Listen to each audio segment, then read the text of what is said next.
Praise the lord. ఈరోజు దేవుని వాగ్దానము మత్తయి సువార్త 5వ అధ్యాయము 10వ వాక్యం. నీతి నిమిత్తము హింసింపబడువారు ధన్యులు, పరలోక రాజ్యము వారిది. ఆమేన్. ప్రభువునందు ప్రియ దేవుని జనాంగమా, మన ప్రభువును రక్షకుడైన యేసుక్రీస్తు ప్రభుల వారి దివ్యనామమున మీకు శుభములు తెలియజేస్తున్నాను. మరొక నూతన దినాన్ని మనకు అనుగ్రహించిన ఆ దేవాది దేవునికి స్తుతులు కలుగునుగాక. ఆమేన్. ఈరోజు దేవుడు మనతో మాట్లాడుతూ ఉన్నాడు కదా. ఈ లోకంలో మనం నీతి కలిగి బ్రతుకుచున్నప్పుడు అనేక శోధనలు వస్తాయండి, అనేక వేదనలు మనకు సంభవిస్తాయి, అనేక దూషణల పాలు మనం అవుతాం, అవహేళన చేయబడతాం, హింసింపబడతాం, చెరసాల పాలు అవుతాం, దెబ్బలు తింటాం. అయితే ఎందుచేత ఇన్ని రకాల నిందలు మనము పొందగలిగాము అని అంటే, నీతిని మనం అనుసరించుట చేతనే, నీతి కలిగి జీవించుట చేతనే మనకు ఈ ఆపదలు, హింసలు, ఈ వేదనలు, శోధనలు మనకు సంభవించాయి. అయితే దేవుడు అంటున్నాడు కదా, ఈ లోకంలో మీరు నా కొరకై నీతిమంతులుగా నిలిస్తే మిమ్ములను నేను ఆ పరలోక రాజ్యంలో చేరుస్తానంటున్నాడు. ఈ లోకంలో నీతిమంతుడు ఎవరైనా ఉన్నారు అంటే అది యేసుక్రీస్తు ప్రభుల వారే ఒక్కరేనండి. ఆ నీతిమంతుడు చెప్పిన మాటలను మనం పాటించి ఆచరించినప్పుడు మనం నీతిమంతులుగా మార్చబడతాం. యేసయ్యను నమ్ముకుంటే ఈయన నిందలు పడాలా అని మీకు ఒక సందేహం రావచ్చండి. అలాంటిదేమీ లేదండి.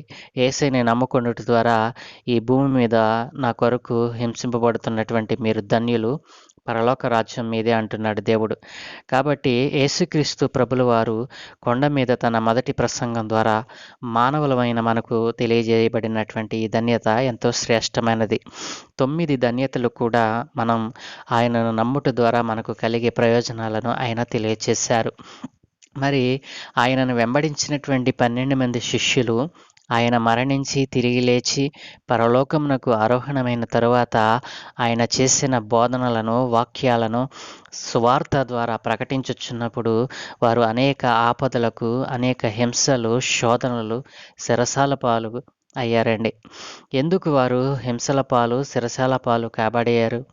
కేవలం యేసుక్రీస్తు నిజమైన దేవుడని, ఆయన నీ పాపముల కొరకు, నా పాపముల కొరకు సిలువలో ప్రాణం పెట్టి మరణించి తిరిగి లేచి పరలోకమునకు వెళ్ళాడు అని, ఆ పరలోక రాజ్యం మనలను చేర్చటకే ఆయన సువార్తను ప్రకటించమని మమ్మలను పంపాడని బోధించడం ద్వారా.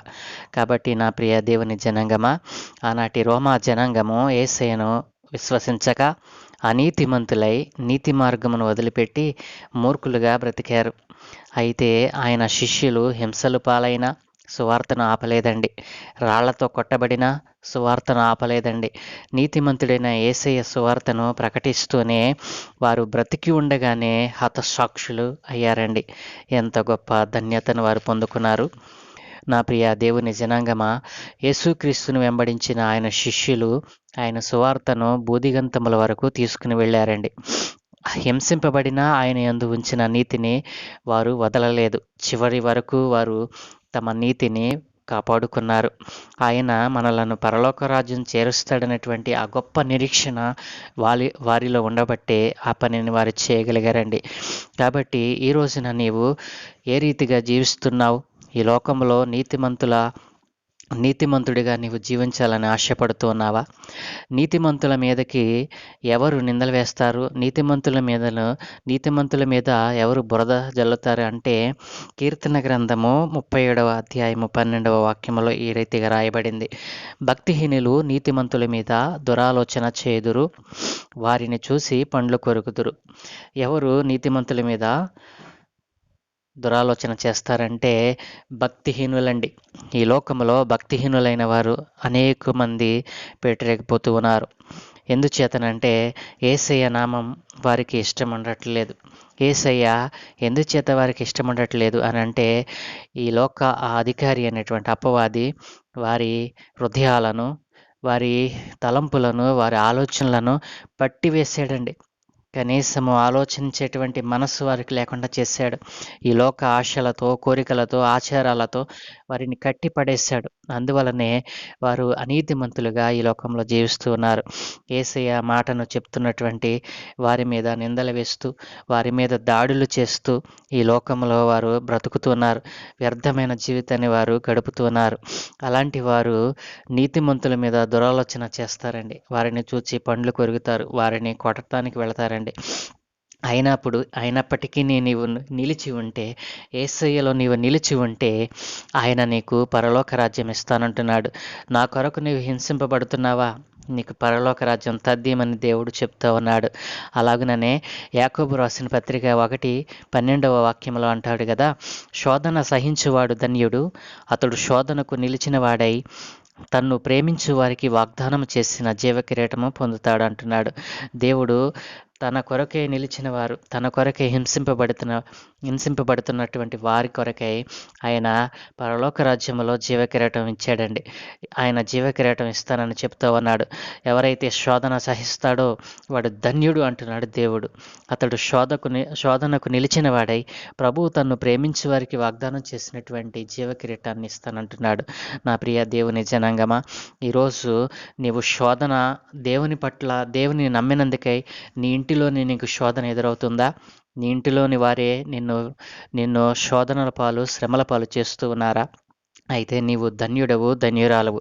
ఎందుచేతననగా దేవుడు నీకు పరలోక రాజ్యాన్ని ఇస్తానంటున్నాడు. శోధనను నీవు సహించినప్పుడు ఆయన నిన్ను ధన్యురాలిగా, ధన్యుడిగా చేస్తానని వాగ్దానం చేస్తూ ఉన్నాడు. అట్లనే కాదండి, ఆయన నీకు జీవకిరీటం ఇస్తానంటున్నాడు. కాబట్టి నా ప్రియ దేవుని జనాంగమా, దేవుడు చెప్పినటువంటి వాక్యము నిరర్ధకం కాదండి.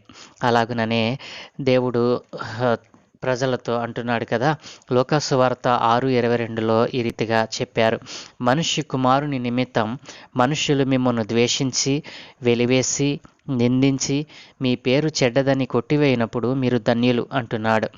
మనుష్య కుమారుడు అనగా యేసుక్రీస్తు ప్రభులవారు. ఆయన నిమిత్తము మనుష్యులు మనలను ద్వేషించినప్పుడు, మనలను మన ప్రాంతము నుండి, మనలను సమాజంలో నుండి వెలివేసిన, సంఘములో నుండి వెలివేసిన, మనలను నిందల పాలు చేసిన, మీ పేరు మంచిది కాదని కొట్టివేసిన మీరు ధన్యులు అంటున్నాడు దేవుడు. కాబట్టి నా ప్రియ దేవుని జనాంగమా, ఒకవేళ సంఘములో, సమాజంలో నీ పేరు చెడ్డదని నీవు దేవునిని అనుసరించుట చేత నిన్ను ద్వేషిస్తున్నారేమో, నిన్ను వెలివేసినారేమో. కాబట్టి నీవు ధన్యుడవు. ఆ పరిస్థితిని బట్టి నీవు ధన్యురాలివి, ధన్యుడివి అని దేవుడు అంటూ ఉన్నాడు. అలాగనే ప్రకటన గ్రంథం 2:10 అంటున్నాడు కదా, ఇదిగో మీరు శోధింపబడినట్లు అపవాది మీలో కొందరిని చెరలో వేయింపబోచున్నాడు. 10 దినములు శ్రమ కలుగును, మరణము వరకు నమ్మకముగా ఉండుము, నేను నీకు జీవకిరీటం ఇచ్చేదని అంటున్నాడు. ప్రకటన గ్రంథంలో దేవుడు చెప్తూ ఉన్నాడు కదా, అపవాది అనేటువంటి శోధకుడు, అపవాది అయినటువంటి సాతాను మనలను శ్రమల పాలు చేస్తాడండి, చెరలో వేయిస్తాడంటండి. అట్లాంటి శ్రమ మనకు వచ్చినప్పుడు మనకు 10 దినములు శ్రమ కలుగుతుంది. అయినప్పటికీ మనం బెదరకుండా నిలిచి ఉంటే, యేసయ్యలో నిలిచి ఉంటే దేవుడు అంటున్నాడు కదా, నీకు జీవకిరీటం ఇస్తానంటున్నాడు. నీకు మరణమైనా సరే నీకు నిత్య జీవాన్ని ఇస్తానని దేవుడు వాగ్దానం చేస్తున్నాడు. కాబట్టి నా ప్రియ దేవుని జనాంగమా, ఈ వాక్యములను వింటున్న నీవు దేవుని యందు నిలిచి ఉండాలని ఆశపడుతూ ఉన్నావా? ఆయన కొరకు నిందల పాలయ్యావా? ఆయన కొరకై ఆయనలో నీవు నిలిచి ఉన్నప్పుడు, ఆయనలో నీవు జీవించి ఉన్నప్పుడు ఒకవేళ నీకు నిందలు, హింసలు సంభవించి ఉన్నవా? అయితే నీవు ధన్యుడవు, ధన్యురాలివని దేవుడు అంటూ ఉన్నాడు. కాబట్టి నా ప్రియ దేవుని జనాంగమా, ఇదిగో దేవుడు సహించిన వారమైతే ఆయనతో కూడా ఎలుదుము, ఆయనను ఎరుగమంటే మనలను ఆయన ఎరుగను అని అన్నాడు. కాబట్టి తిమోతికి పత్రిక రాస్తూ పౌలు భక్తుడు అంటాడు కదా, దేవుని విషయమై నిందలు కానీ, హింసలు కానీ మనం సహించిన వారమైతే ఆయనతో కూడా మనము ఏలుదుము. ఆయనను ఎరగమని మనం ఒకవేళ చెప్పామనుకోండి, ఆయన కూడా మనల్ని ఎరగనని దేవుడు చెప్తానంటున్నాడు. కాబట్టి నా ప్రియ దేవుని జనాంగమా, ఈ వాక్యాలన్నీ కూడా మనకు దేవుడు ఎందుచేత మనకు రాయించాడనంటే, మన నీతిని మనం వదలకుండా, ఆ నీతిపరుడైన యేసయ్యను మనం నమ్మిన విధంగానే అనేక మందిని నీతిమంతులుగా మార్చాలని ఆశపడుతూ ఉన్నాడు. కాబట్టి ఈ దేవుని పిల్లలారా, ఈరోజు మీరు ఈ వాగ్దానం చేత పట్టబడిన వారైతే, ఒకవేళ అనీతిమంతులుగా మీరు ఉన్నారా? నీతిని ప్రేమించని వారై ఉన్నారా? దేవుడు మీతోనే మాట్లాడుతున్నాడు. నీతి కలిగి బ్రతకండి, మీకు పరలోక రాజ్యం ఇస్తానని దేవుడు చెప్తూ ఉన్నాడు. భక్తిహీనులు నీతిమంతుల మీద దురాలోచన చేస్తారని చెప్పారు కదా! అలాంటి భక్తిహీనుల చేత మనము ద్వేషింపబడుచున్నప్పుడు మనం ధన్యులం అంటున్నాడు కదా! కాబట్టి ఇవన్నీ జరగక మునుపు వారు మిమ్మును బలాత్కారముగా పట్టి నా నామము నిమిత్తము మిమ్మును రాజుల యొద్దకును అధిపతుల యొద్దకును చెరసాలకును అప్పగించి హింసింతురు అని దేవుడు తన వాక్యంలో సెలవిచ్చాడండి. లోకాసువార్త 21:12లో ఆయన చెప్పినటువంటి మాటలను మనం జ్ఞాపకం చేసుకోవచ్చు. అలాగనే అపోస్తుల కార్యములు 5:40లో అంటారు కదా, వారు అతని మాటకు సమ్మతించి అపోస్తులను పిలిపించి కొట్టించి యేసు నామమును బట్టి బోధింపకూడదని ఆజ్ఞాపించి వారిని విడుదల చేసిరి.